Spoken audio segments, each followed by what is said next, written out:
Good morning student. आज हम लोग कक्षा 10 का पहला चैप्टर वास्तविक संख्या पढ़ेंगे। इसमें हम लोग जानेंगे कि संख्या क्या होती है, कितने प्रकार की होती है और उन सभी की परिभाषाओं पर ध्यान देंगे। जैसा कि आप लोग सभी लोग जानते होंगे कि संख्या को इंग्लिश में नंबर बोलते हैं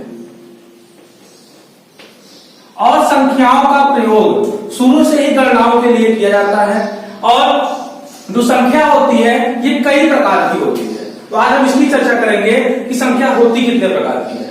जो नंबर है, नंबर तो मेनली देखा जाए तो कई प्रकार की होती है, जिसमें हमको केवल दशमलव प्रणाली ही पढ़नी है। तो दशमलव प्रणाली में, डेसिमल सिस्टम में जो संख्या होती है केवल दो प्रकार की होती है, वास्तविक संख्या और काल्पनिक संख्या। अब वास्तविक संख्या को इंग्लिश में बोलते हैं रियल नंबर और काल्पनिक संख्या को अंग्रेजी में बोलते हैं इमेजिनरी नंबर। अब वास्तविक संख्या क्या होती है? तो जो वास्तविक संख्या होती है इसको हम लोग संख्या रेखा पर दर्शा सकते हैं। जो वास्तविक संख्या होती है इसे हम संख्या रेखा पर दर्शा सकते हैं तथा वास्तविक संख्या की एक और खास बात होती है कि अगर इसका हम लोग वर्ग करेंगे तो ये धनात्मक सदैव आती है। जैसे अगर हम 5 का वर्ग करेंगे तो 5 में का वर्ग होता है 25 होता है और ये प्लस होगा। अगर यहाँ पे हम लोग -5 का भी स्क्वायर करेंगे तो -5 गुणते -5 यानी प्लस का 25 आएगा। तो वास्तविक संख्याओं की दो क्वालिटी होती है। पहला कि इसे हम लोग संख्या रेखा पर दिखा सकते हैं, दूसरा कि अगर इसका वर्ग करेंगे तो सदैव ये धनात्मक प्राप्त होती है, ऋणात्मक नहीं आती है। तो ये होती है वास्तविक संख्याओं की दो शर्तें होती है। अब बात करते हैं काल्पनिक की। तो काल्पनिक में भी क्या होती है? दो चीजें होती हैं। पहला कि इसे हम लोग संख्या रेखा पर नहीं दर्शा सकते। जो काल्पनिक संख्या होती है, जो संख्या रेखा होती है उस पर इसको हम लोग नहीं दर्शा सकते। और दूसरा कि इसका वर्ग करने पर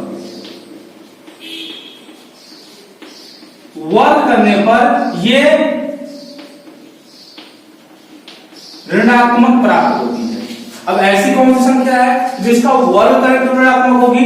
तो ये देखते हैं, जैसे माइनस पानी के अंदर 5, अगर इसका हम लोग स्क्वायर करेंगे तो आता है आपका -5, यानी माइनस के अंदर कर्णी में 5 रहे और इसका स्क्वायर किया जाए तो आता है -5। तो काल्पनिक संख्याओं की दो शर्तें यहाँ आती है कि काल्पनिक संख्याएं वे संख्याएं होती हैं जिन्हें हम संख्या रेखा पर नहीं दिखा सकते, और दूसरा होता है कि वे संख्याएं जिनका वर्ग करने पर हमें ऋणात्मक संख्या प्राप्त हो, वो क्या कहलाएगी? काल्पनिक संख्या।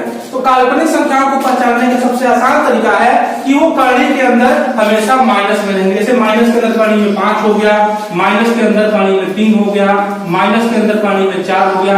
ये सभी जो संख्याएं हैं काल्पनिक संख्याएं हैं। तो ये हो गया वास्तविक संख्या, इसे हम लोग संख्या रेखा पर दिखा सकते हैं और इसका वर्ग हमेशा धनात्मक होता है। और जो काल्पनिक संख्याएं होती हैं इसे संख्या रेखा पर नहीं दिखाया जा सकता और इसका वर्ग करने पर हमें ऋणात्मक संख्या प्राप्त होती है।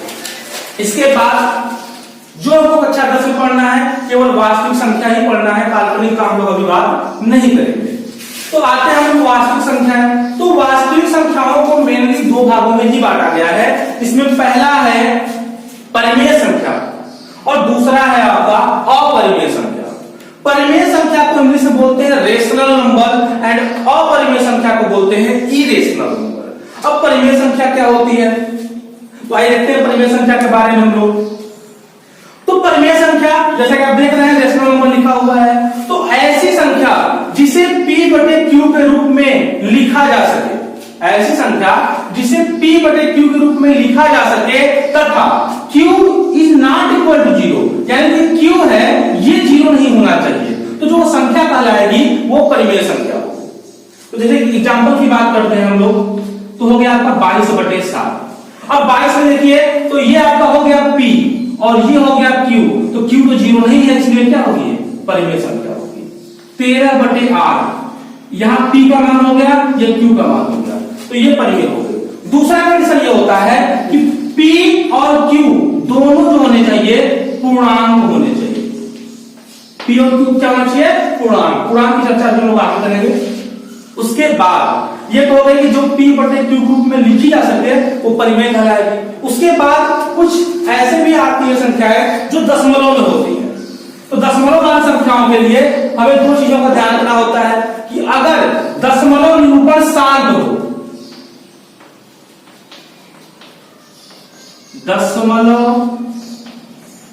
निरूपण शांत हो, इसका मतलब क्या है? जैसे 5.25, यानी अब 5 के बाद कोई संख्या नहीं है, तो अगर दशमलव निरूपण शांत है तो ये संख्या होगी आपकी परिमेय। जैसे 3.2876, यानी 6 के बाद कोई संख्या नहीं है तो ये क्या होगा? आपका परिमेय संख्या होगी। तो इसे बोलते हैं शांत, यानी दशमलव निरूपण शांत है तो ये आपकी परिमेय संख्या कहलाएगी। दूसरा, अगर दशमलव निरूपण अशांत हो, अब अशांत होती है तो यहां पे दो चीजें आती है, जैसे 2.6666 डाटा, यानी 2.66 बार बार आ रहा है। तो अगर दशमलव निरूपण अशांत हो और दशमलव के बाद संख्याओं की पुनरावृत्ति हो रही हो, पुनरावृत्ति का मतलब है कि वो संख्याएं बार बार आ रही हैं, तो वो आपका परिमेय संख्या होगा। और अगर दशमलव के बाद की संख्याएं बार बार ना आए, जैसे 2.34, 5, 3, 6 ऐसे आ रहे हैं, यहां पे 3 के बाद 4 आ रहा है, लेकिन यहां पे 3 के बाद 6 आ रहा है, इसका मतलब है कि यहां पे दशमलव के बाद सेम संख्याएं रिपीट नहीं हो रही है, इसलिए ये आपका परिमेय नहीं होगा।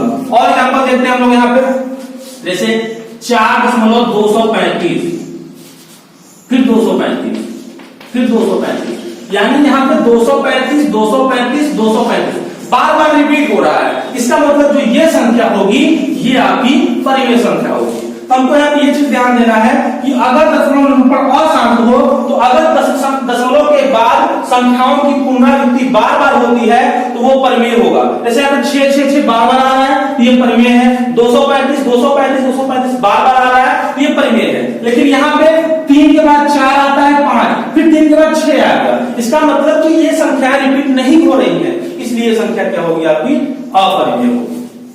ये हो गया। तो यहां पे हम लोग कह सकते हैं कि परिमेय संख्याएं वे संख्याएं होती हैं जिसे P बटे Q के रूप में लिख सके और वहां पे Q का मान 0 नहीं होना चाहिए और P तथा Q जो हो वे पूर्णांक होने चाहिए। इसका जस्ट उल्टा होता है, अपरिमेय संख्याएं वे संख्याएं होती हैं जिन्हें P बटे Q के रूप में न लिख सके। तो ये हम लोग P बटे Q के रूप में नहीं लिख सकते। इसके एग्जाम्पल की बात करते हैं तो कर्ण के अंदर 2, कर्ण के अंदर 3, पाई, ये सभी जो आपकी है अपरिमेय संख्या है। तो यहां पर हमको अपरिमेय संख्या है, अभी अगले अध्याय पढ़ना है, तो हम लोग आते हैं परिमेय संख्याओं पे। परिमेय संख्याओं को कई किताबों में कई भागों में बांटा गया है, लेकिन जो आपको हम दे रहे हैं ये काफी हद तक सही है। उसके बाद आता है पहला प्राकृतिक संख्या। प्राकृतिक संख्या इसलिए बोला जाता है क्योंकि ये हमको प्रकृति से मिली हुई है। अब प्रकृति से मिली हुई है इसलिए इसको बोलते हैं प्राकृतिक संख्या, इंग्लिश में इसको बोलते हैं नेचुरल नंबर। नेचुरल नंबर का पहला अक्षर होता है यन, इसलिए इसको यन से हम लोग निरूपित करते हैं। अब ये संख्याएं होती हैं 1 से स्टार्ट होती हैं और अनंत तक जाती हैं, यानी 1 से लेकर अनंत तक की संख्याओं को प्राकृतिक संख्या करते हैं और इसे यन से निरूपित करते हैं। कभी पूछा जाता है कि सबसे छोटी प्राकृतिक संख्या कौन होगी, तो 1 होगी। जो 1 होगी ये होगी सबसे छोटी प्राकृतिक संख्या, और सबसे बड़ी प्राकृतिक संख्या तो वो अनंत होगी।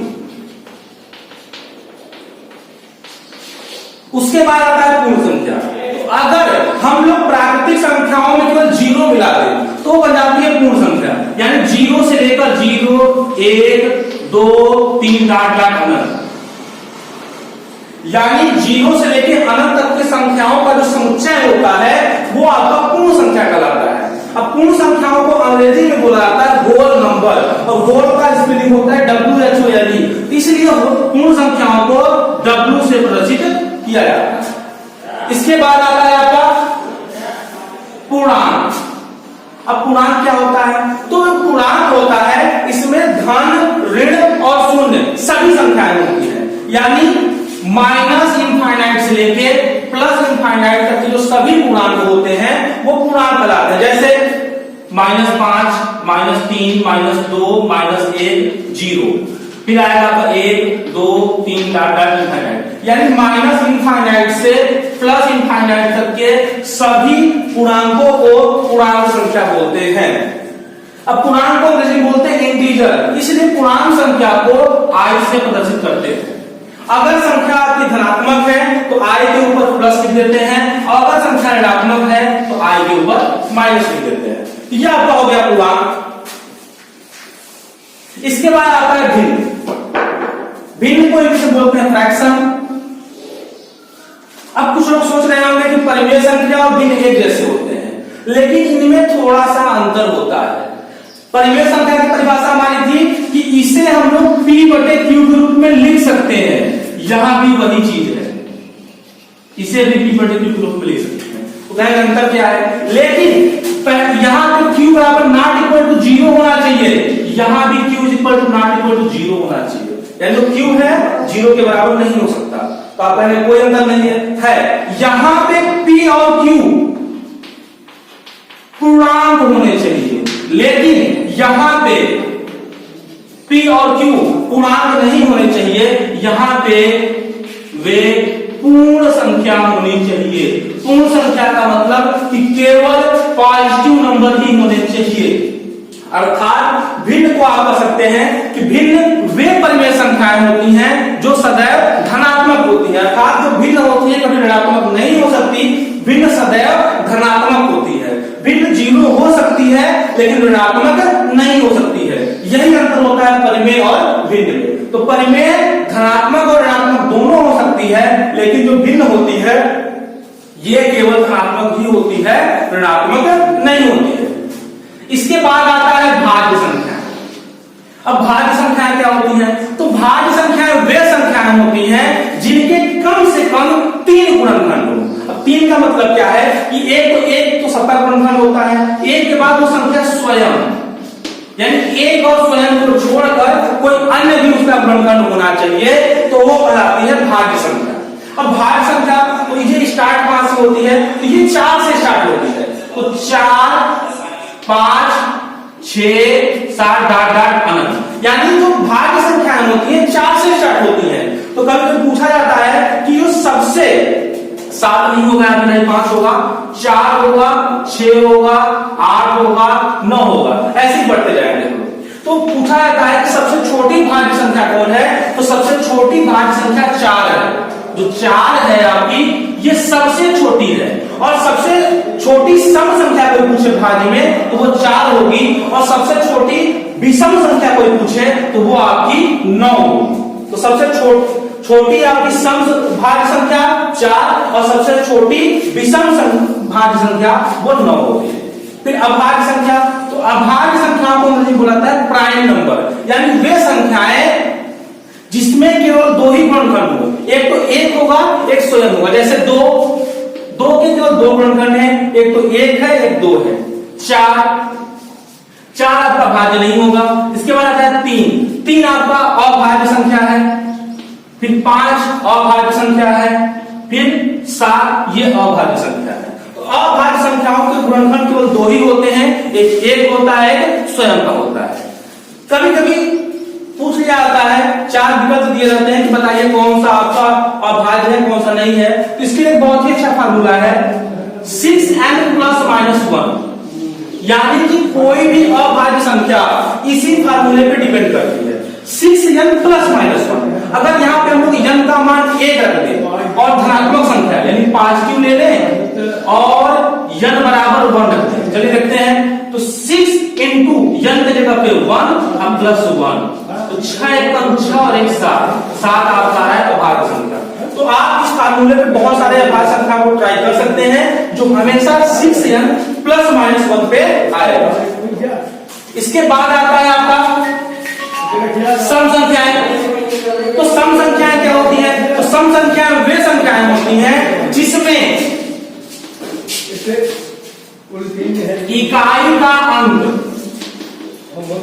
सम संख्याएं वे संख्याएं होती हैं जिसमें इकाई का अंक 2 से सम संख्याएं वे संख्याएं होती हैं जिसमें इकाई का अंक 2 से विभाजित हो जाए।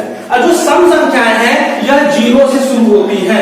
0, 2, 3, 4, 6 डॉट डॉट इनफाइनाइट, यानी 0, 2, 4, 6, 8, 10, 12 ये सभी सम संख्याएं होती हैं। और कोई अगर बहुत ही बड़ी संख्या है तो केवल इकाई का अंक हम लोग देखेंगे। अगर इकाई का अंक 2 से विभाजित हो जाता है तो पूरी संख्या सम संख्या कहलाएगी। और सम संख्या को हम बोलते हैं इवन नंबर। यहां पे 0 को याद रखिएगा, हमेशा सम संख्या में गिना जाता है, विषम में नहीं गिनते हैं। अब कोई भी सम संख्या का जो व्यापक फार्मूला होता है वो होता है 2n। n मतलब यहां पे आता है प्राकृतिक संख्या और n, तो 2n जो होता है इसका व्यापक फार्मूला होता है। उसके बाद विषम संख्या, तो विषम संख्याएं वे संख्याएं होती हैं जिसमें इकाई का अंक 2 से विभाजित नहीं होता है। जैसे 1, 3, 5, 7, 9, 11 डॉट डॉट ऐसे ही हम लोग 2-2 के अंतराल पे बढ़ते जाएंगे। ये विषम संख्याएं हैं। इसका जो बेसिक फार्मूला होता है वो होता है 2n + 1। अगर यहां पे हम लोग n बराबर 0 रख दें तो आएगा 2 गुणते 0 और +1। अब 2 में 0 को करेंगे 0 आएगा और 1 जोड़ेंगे 1 आ गया। 1 आपका क्या होता है विषम संख्या। अगर n बराबर हम लोग 1 रख दें तो 2 गुणते 1 और +1, तो 2 × 1 = 2 और 1 = 3, ये क्या आ गया विषम संख्या। तो जो सम संख्या का फार्मूला है 2n और जो विषम संख्या का फार्मूला है 2n + 1। तो ये सभी जो हो गई आपकी संख्याओं का पूरा व्याख्यान हो गया। और आप हमारे चैनल को सब्सक्राइब करें, लाइक करें एवं अधिक से अधिक शेयर करें।